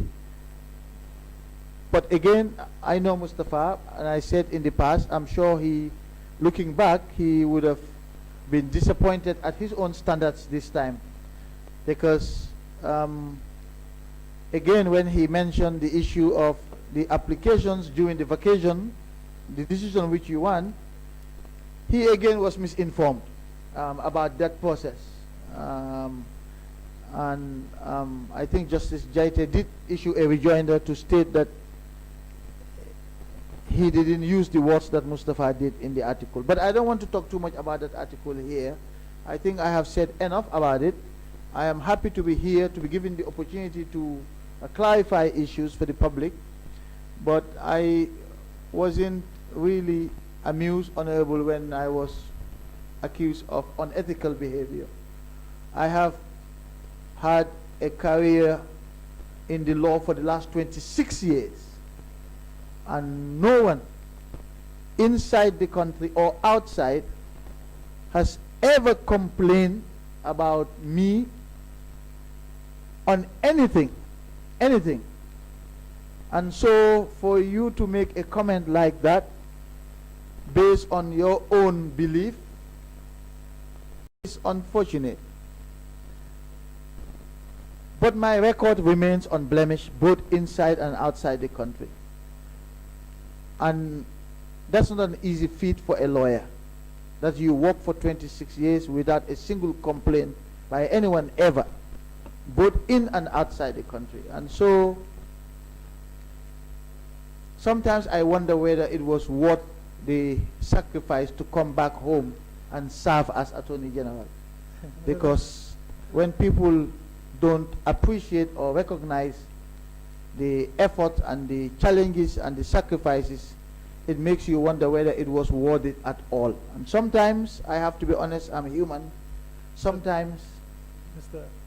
I wonder whether it was worth it when I hear things like this being said. Mr. Tambadou, that's okay. Now, it's all right. We have heard you. I was only given an opportunity to perhaps maybe clarify on some of the things maybe you were asked by the council and of course honorable members. Maybe the response was not very clear in your opinion. But with regards to the issue of the Republican report, maybe you will have an opportunity to do that later, not now. Because it's difficult. Even in Parliament, in our rules, you cannot reference somebody who wouldn't have an opportunity to come and clear himself before that committee, of course. And yeah, I understand that. But you are here as a witness, and Mustafa would not be a witness for this committee. It would be fair for him to hear you mentioning his name, and of course, trying to clarify certain I things. want Mustafa to hear me mention his name because Mustafa knows me very well. Anyway, that may not be in this platform, but here we are dealing with disposal of assets, and then the former AG was right in that. So that is it. So we will close it here. We will have to adjourn today, and then we will resume back on Monday with other witnesses. And thank you so very much for availing yourself for this committee.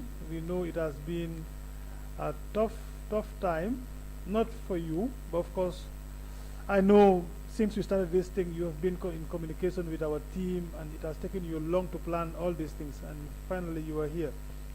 So this whole week has been very, hectic. We thank you for availing yourself, honestly speaking. We appreciate a lot. Thank you so very much. We adjourn for today until Monday, 22nd for continuation. Thank you.